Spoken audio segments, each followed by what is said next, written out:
You can sit down.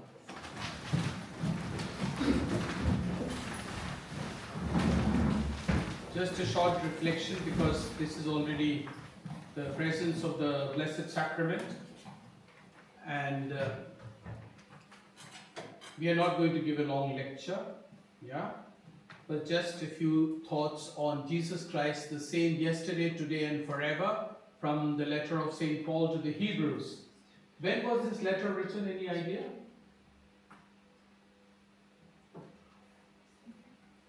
Oh, good. So this was written about 2000 years ago, at the start of Christianity. St. Paul had this great experience of conversion on his way to Damascus. You remember? He fell down. He was going to persecute the church and the Christians. And the Lord appeared to him in the form of light, and he went blind and completely changed his life and gave his life totally to Christ. Completely from one direction where he was persecuting and wanted to finish the church and all the followers of Christ, he became the strongest advocate of Christ. But you remember, now what I want to say, this was written 2000 years ago. That time, of course, he could say, because it was soon after Christ's resurrection, so he could say, Christ is the same yesterday, today, and forever. But 2000 years have passed in between. So my question to you is, does Christ remain the same? 2000 years have passed. The world has changed. People have changed. You have come into the world, haven't you? You have been born, I have been born. So a lot of things have changed, haven't they? So does Christ remain the same?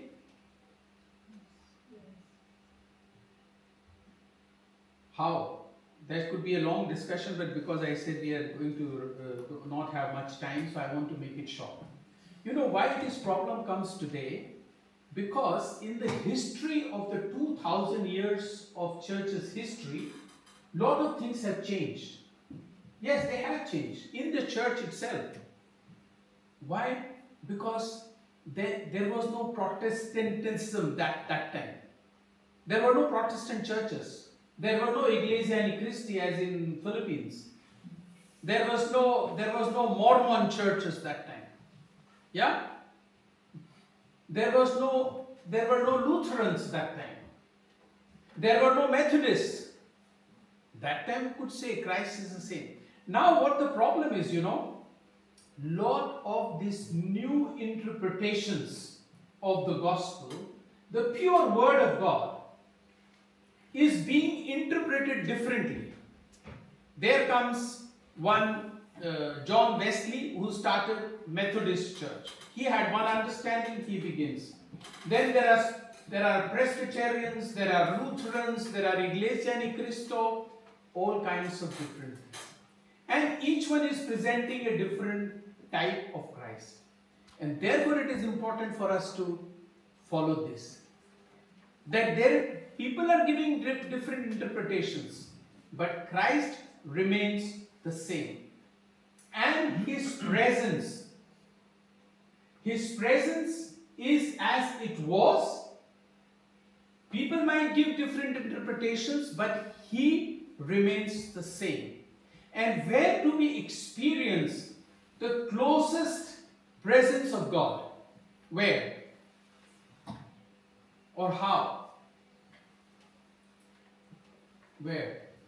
This you could answer. Eucharist. Right. It is in the Eucharist, because it is while establishing the Eucharist that Jesus said, "Take, this is my body." He was giving Himself, not a theory. Hello?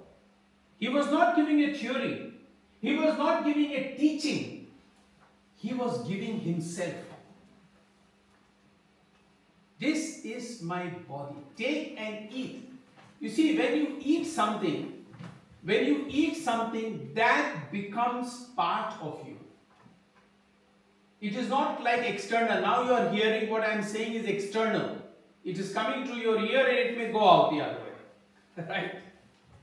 But what you eat will become part of you. By chance, if you eat me, for example. Yeah, I want to wake you up so that you know that this is a terrible example.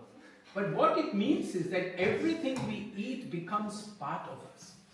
That is the closest that Jesus wanted us to be. That take it and eat. This is my body. Take and drink. This is my cup. I don't want to go into a long lecture, but one important thing I want to tell you. You know what happened with this Protestantism that came?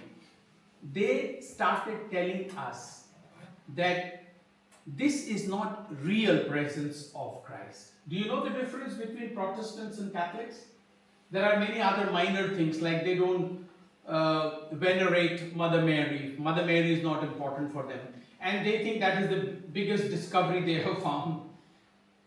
I am not going to go into that, but the more fundamental difference is that they do not believe in the real presence of Jesus in the Eucharist. Do you know this difference? They think that what the priest celebrates, they don't have the Eucharist, they don't have a daily Mass, they don't even have a Sunday Mass. Once in a while, they have what they call it communion service. What it means for them, communion service means for them, is that when the priest celebrates that time, at that time Christ is present, but then no more. But that is also not his real presence. They say we are celebrating the memorial of Christ. And this is a major difference between Catholics and Protestants.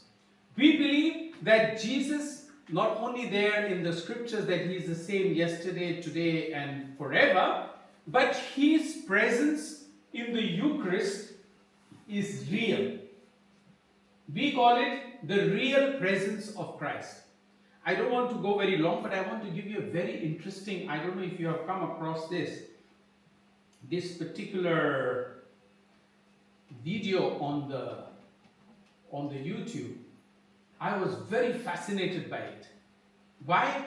Because there is a very famous Protestant pastor called Benny Hinn. Have you heard of Benny Hinn? No? Very famous pastor. Benny Hinn is an American pastor. And I just play this for you, what he's saying. I think it will be loud enough.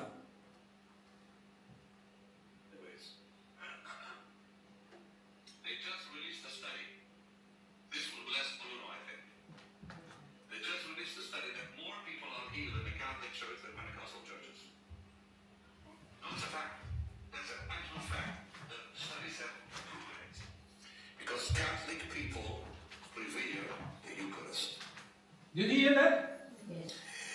More people get healed in a Catholic church during communion than Pentecostals during church attendance or communion, because to us it's symbolic.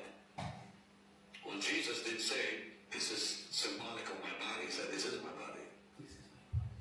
He said, this is symbolic of my blood. He said, this is my blood. And I believe that in the spirit it is his body. In the spirit, it's his blood. So you revere it. There's healing in communion.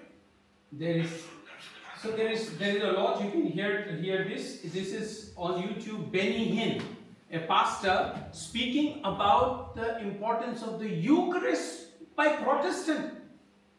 That's a miracle.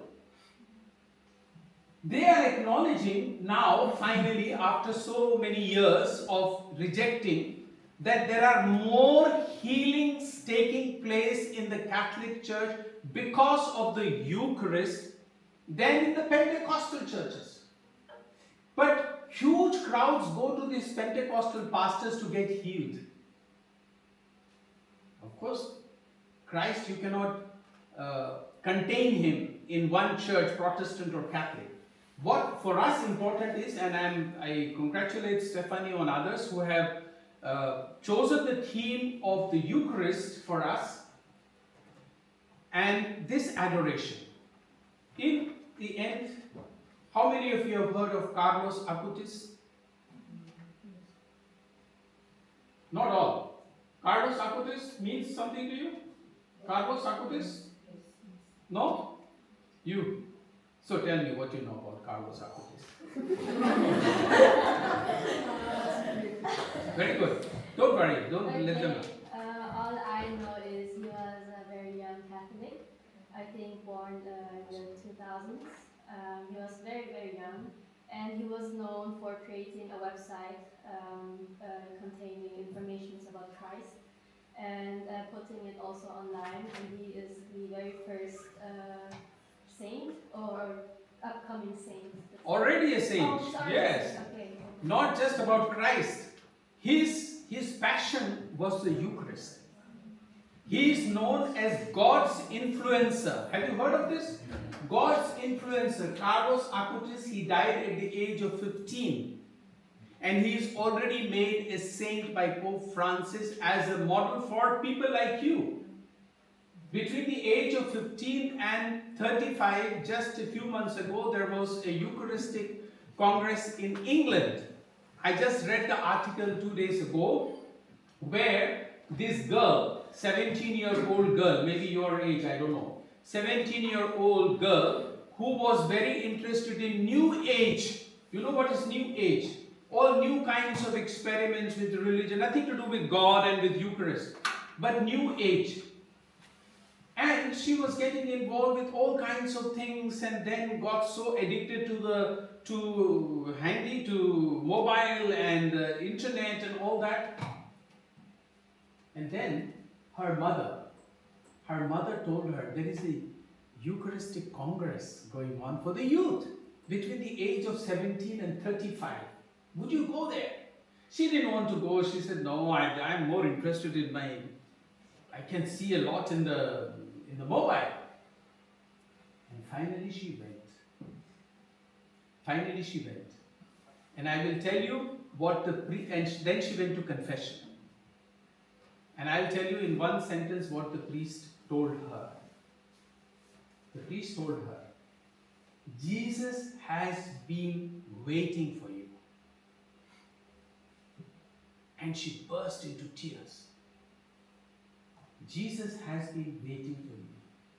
And particularly in the Eucharist, Jesus is waiting. It is fine that we adore Him. And this adoration is not so much for Him. It is more that we get in touch with the real presence of Christ. When we decide to adore Him, it is not His need. Hello? It is not for Him. It is for me. It is for us. That we have understood that there is a need for me to get in contact with Jesus. I will now leave you for the rest of your time to be in adoration.